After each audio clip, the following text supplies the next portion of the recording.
आया साहब, आपको क्या लगता है 9 मई को फरामोश किया जा सकता है? और इस साने को पसे पुश डालकर जो मुज़ाकरात की बात हो रही है कि आप इस पर मट्टी डालें, अब आगे बढ़े मुज़ाकरात की तरफ और ऐवान से ही रास्ता निकलेगा, क्या आपको लगता है कि दोनों हुकूमत और तहरीक इंसाफ अपोजिशन दोनों की तरफ से ये मुज़ाकरात का स्टेप आगे बढ़ता हुआ नज़र आ रहा है? आपके सवाल की तरफ आता हूँ। पहले तो वो आमिर ने कहा एंजॉय किया, नो डाउट मैंने बहुत एंजॉय किया पिछले 2 हफ्ते, क्योंकि मुझे किसी VPN की ज़रूरत नहीं पड़ी। मुझे कोई मतलब सोचना नहीं पड़ा कुछ बोलते हुए, इवन सोचते हुए भी सोचना नहीं पड़ा कि मैं क्यों सोच रहा हूँ। मतलब इस तरह की आज़ाद फ़ज़ा में मैं गुजार के आया हूँ, इसलिए मैंने वाकई बहुत इन्जॉय किया है। और आज फिर आते ही मुझे VPN का सहारा भी लेना पड़ा और बाकी भी बहुत सोच समझ के। और मैंने मज़े की बात यह है कि इतनी आज़ाद फ़िज़ा में था मैं, आप शरई VPN पे हैं, कि मुझे वो ज़रूरत ही नहीं पड़ी कि मैं कोई एक्स पे कुछ लिखूं या सोशल मीडिया पे कोई कंट्रीब्यूट करूं, क्योंकि मुझे लग रहा था ज़रूरत ही नहीं है। मैं मतलब ऐसी फ़िज़ा में था। तो बहरहाल अल्लाह ताला करे कि हम भी कभी दोबारा इस सरज़मीन पे भी यही हालात हमारे दोबारा हो जाएं और हम इतनी ही आज़ाद फ़िज़ा में सांस ले सके, बात कर सके।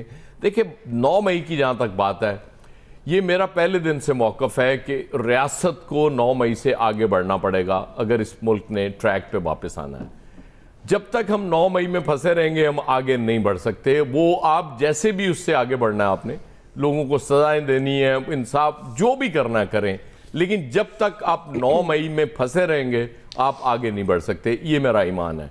एक लतीफ़ा भी आज मैंने ख्वाजा आसिफ साहब से सुना कि इमरान खान की हुकूमत बनाने में फैज़ हमीद ने बहुत अहम किरदार अदा किया। गालिबन DGIS भी नहीं थे वो उस वक्त, पता नहीं कैसे किरदार। इसका मतलब कि फैज़ हमीद से ज़्यादा स्ट्रॉन्ग मैन पाकिस्तान आर्मी में आए ही नहीं आज तक, कि वो जब DGIS भी नहीं बना था उस वक्त भी वो हुकूमत बनाने में अहम रोल प्ले कर रहा था। This is strange. मतलब मुझे हैरत हुई। बात सिंपल है ना, क्योंकि वो एक बंदे का ट्रायल हो रहा है, उसके हवाले से अब सब बात कर सकते हैं। मतलब वो बाजवा साहब के हवाले से चूंकि हमें इजाज़त नहीं है, हम बात नहीं करते, ठीक है, वेरी गुड। ये पिक एंड चूज़ ही होता है इस मुल्क में, सबसे बड़ी बात है। जहाँ तक मुज़ाकरात की बात है, दुआ देखें रास्ता तो मुज़ाकरात से निकलेगा। ये PTI का मौक़िफ़ जो है कि नहीं ये चोर हैं, डाकू हैं, इनसे हमने बात नहीं करनी। भाई चोर डाकू अपनी जगह है, इसके बावजूद आपको बात करनी पड़ेगी और आपको करनी चाहिए। मुझे नहीं पता इस वक्त, मैं चूँकि थोड़ा अलूफ भी रहा हूँ इन डेवलपमेंट से, लेकिन मुझे नहीं पता कि मुज़ाकरात, क्योंकि दावे ही मैं सुन रहा हूँ उधर से भी इधर से भी, फिलहाल तो दावे ही हैं। लेकिन बहरहाल कहीं बात बैठ के करनी पड़ेगी। उसकी वजह ये कि बहुत नुकसान हो चुका और मुसलसल होता जा रहा है। ये किसी एक पार्टी, किसी एक इदारे, किसी एक शख्स का नुकसान नहीं हो रहा, इस मुल्क का नुकसान हो रहा है, जो समझने की ज़रूरत है। इसलिए लोगों के जज्बात, मतलब ज़ाहिर है यूरोप में मैं लोगों से, बेशुमार लोगों से मिला हूँ, बहुत अजीब तरह के जज्बात हैं लोगों के, जो नहीं होने चाहिए, ख़त्म होने चाहिए। और ज़ाहिर है उनकी फैमिलीज़ यहाँ हैं, वो कटे हुए नहीं हैं।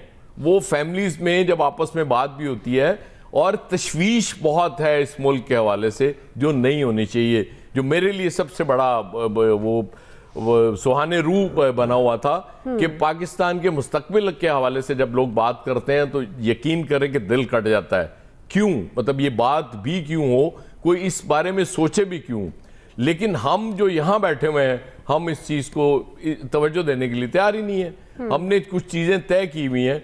एक बात तो तय है, ये जो शहबाज साहब की गवर्नमेंट है ये बहुत वीक है। मैं आपको बताऊं, ये इस गवर्नमेंट के होते हुए आप ये मतलब वक्ती तौर पे थोड़ी स्टेबिलिटी आपको नजर आ जाएगी, ये लॉन्ग लास्टिंग नहीं होगी कभी भी। ये जल्द या बदेर आपको इलेक्शन में, फ्रेश इलेक्शंस में जाना पड़ेगा। आपको लोगों का मैंडेट मानना पड़ेगा। हाँ, आपको 19-20, 18-20 तो आप कर सकते हैं, लेकिन ये नहीं हो सकता कि को 2-20 का फर्क या 4-20 का या 5-20 का फर्क डल जाए, फिर चीज़ें स्टेबलाइजेशन की तरफ नहीं जाया करती, चीज़ें ख़राब होने की तरफ जाती हैं, जो हमने देखा है अभी तक हो रहा है इस मुल्क में। तो इसलिए बेहतर यही होगा कि सब लोग इंक्लूडिंग PTI, सब लोग इस चीज़ को रियलाइज़ करें कि आगे का रास्ता बात करके, और ये तरीका होता है ना कि आप पार्लियामेंट में बात करें आपकी बात नहीं मानी जाती है, आपके मुज़ाकरात कामयाब नहीं होते, फिर आप सड़कों पे आ जाए। वो ऑप्शन तो हर वक्त आपके पास मौजूद होता है। जी जी। उस दौरान आपको इतना टाइम भी मिल जाता है कि आप रीऑर्गेनाइज हो जाते हैं, आप रीगेन कर लेते हैं अपनी उसको फोर्स को, और आप दोबारा वो एहतजाज कर सकते हैं। इसलिए बेहतर यही है कि कहीं बैठ के बात करके आगे बढ़ा जाए और कुछ चीजें मतलब बेसिक्स तय कर लें। बाकी बाद में चीजें होती रहेंगी, लेकिन बेसिक्स एटलीस्ट जरूर तय हो जाएंगी। जी इलियास साहब, दुआ छोटी सी बात मुझे करनी है। जी अच्छा, आमिर साहब की ऑडियो लेवल बढ़ा दीजिए। जी जी आमिर साहब। हाँ जी, मेरी आवाज मैं बता रहा हूँ कि उस वक्त जनरल फैद हमीद डीजीसी थे ISI में, और शौकत अजीज सिद्दीकी ने जिस आज़ादी को आज ढूंढ रहे हैं वो उस वक्त भी नहीं थी। अगर हम किसी खुशफहमी में और गलतफहमी में हैं, शौकत अजीज सिद्दीकी ने पिंडी बार में तकरीर करके कहा था कि मुझे जनरल फैद हमीद ने घर पे आके कहा कि तुम मेरी नवाज शरीफ के ऊपर की गई 2 साल की मेहनत को ज़ाया कर दोगे, जिसकी पादाश में उन्होंने नौकरी से निकाल दिया गया था सुप्रीम कोर्ट की सुप्रीम जुडिशल काउंसिल से, जो अब जाके बहाल हुए वो कि उनकी रिटायरमेंट कर दी गई। तो ये बातें रिकॉर्ड पे हैं कि उस वक्त भी टीवी पे बात नहीं होती थी और सोशल मीडिया पे भी लोगों को बहुत उठाया जाता था। तो हम ऐसी आज़ादियों को करें कि हर दफ़ा ऐसा हो रहा था, सिर्फ आज ऐसा नहीं हो रहा कि हम कहें कि पता नहीं आज कोई ब्लैकआउट है और तारीख वक्त है। वहाँ पे मरियम नवाज की भी तकरीर उस वक्त टीवी पे नहीं आया करती थी, और जनरल फैद हमीद का ही तोती बोला करता था। डीजीसी के तौर पे वो ये सारे काम जनरल बाजवा की इंस्ट्रक्शन पे कर रहे थे। लेकिन बाजवा साहब को तो क्लीन चिट दे रहे हैं ना ख्वाजा साहब मुसलसल। जो चीजें उस वक्त बुरी थी वो अगर वो चीजें आज मौजूद हैं, कहा कि फैद हमीद का कोई ताल्लुक नहीं था, मैंने सिर्फ उसको ठीक किया। मतलब मैं ये कह रहा हूँ कि वो ही स्ट्रॉन्ग मैन था इतना कि उसी ने सब कुछ किया, और तो बाकी मैंने कोई खबर की बात ही नहीं की, इसलिए शौकत अजीज सिद्दीकी का नाम लिया। नहीं वो ठीक है, वो देखे आइडियल तो यहाँ कभी भी नहीं रहे राना साहब, लेकिन चीजें वर्स्ट से वर्स्ट हुई हैं ना। मैं इसीलिए कह रहा हूँ कि हमें जो आजादियां ढूंढनी है तो फिर सारों को मिला के ढूंढनी है। इलियास साहब, अभी कम आजादी है, जो बोल रहे हैं मेरी बात पर भी सब देख लें, आपकी बात पे सब आजाद हो जाते हैं। देख लें इससे ज्यादा आजादी क्या चाहिए आपको कि आप इलियास साहब की।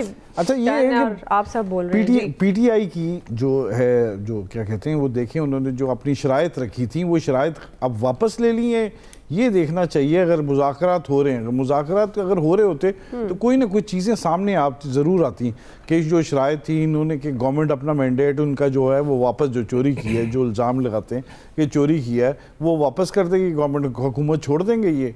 ये सारी चीज़ें हैं कि वो बात बिल्कुल ठीक है।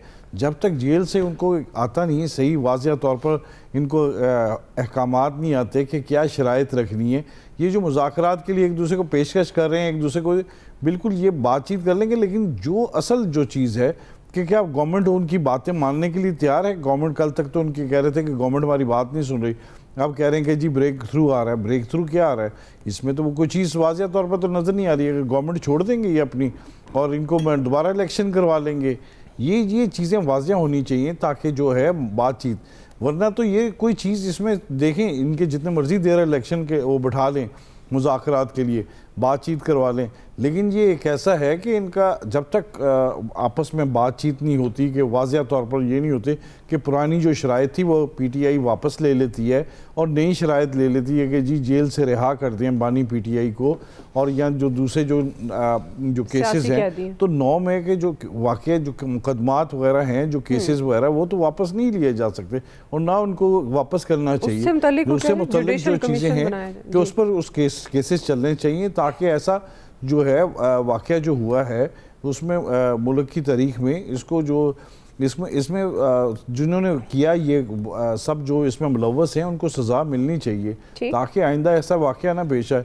तो ये जो मुज़ाकरात की बातचीत कर रहे हैं ये जो इसमें कोई इसमें वो नींद नज़र आ रहा है इस वक्त कि सदाकत, ये तो सिर्फ वैसे ही बातें कर रहे हैं कि कोई आपस में बैठ के जी बातचीत कर ली जाए। किस चीज़ के पर बात करें? पार्लियामेंट में जाएँ, जाके उधर जाके बातचीत करें, अपनी तकरीरें करें, उधर जाके अपने मुतालबात मनवाने की कोशिश करें, वरना तो इधर इस सूरत में कुछ तो नज़र नहीं आ रहा कि कोई जल्द कोई ऐसे मामला तय पा जाए। ठीक है जी, पॉइंट का क्विकली ब्रेक से वापस आएंगे। दूसरा बड़ा सवाल, वज़ीर-ए-आज़म ने नए 5 साला उड़ान पाकिस्तान के नाम से मुआशी प्लान की मंजूरी दी है।